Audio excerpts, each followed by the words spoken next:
Many years ago, I read where Napoleon Hill pointed out that the imagination is the most marvelous, miraculous, inconceivably powerful force that the world has ever known.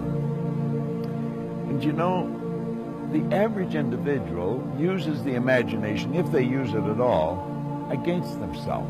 They imagine what they don't want. They imagine problems coming. Let's begin to use our imagination the way God meant it to be used. It's the greatest creative faculty that we possess, and we can build anything we want with it. I want you to wander around your home or possibly your office and take a look at all of the conveniences that you have there that you didn't have, let's say, 2 years, 5 years, 10 years ago, 25 years ago. Do you know that every one of them, without exception, was first created in the mind of one individual with their imagination? Do you know you can use your imagination to go into the future and bring it into the present? That's what all highly successful people do. They see where they want to go, and then they act like the person they want to become. It was William James from Harvard's advice. He says it's the actor's technique. Act like the person you want to become. How do you do that? Well, you use your imagination, of course.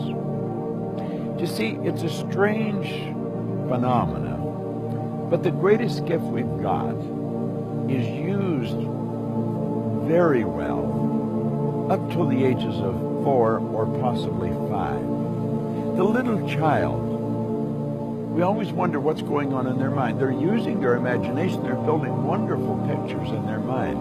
But then they get to school, and wham, like that, it comes to an abrupt halt. It's called not paying attention. Daydreaming. Well, what they were really doing was exercising a phenomenal mental faculty. You see, we can see, hear, smell, taste, touch. They're for our physical benefit. As long as we're living in a physical body and corresponding with the material world, we will use our sensory factors. But you know, I have a couple of little dogs at home that can hear, see, smell, taste, and touch. We've got higher faculties. You have perception, the will, memory, intuition, reason, and imagination. These marvelous tools. We can take our imagination and build an image in our mind of how we want to live. Block out what's going now. Don't let your present results have anything to do with this. Just what you want. And it's with your imagination that you will build it. Everything that we have, the camera that I'm speaking to right now, was first created in the mind of one individual. Think of how our world's changed. You see, we were gifted with these higher faculties. We're God's highest form of creation. We were created in God's image. We were given creative faculties to use. And you know, they're only used by 2 or 3% of the population. It's almost inconceivable that people would wander around with so much power and potential and squander it.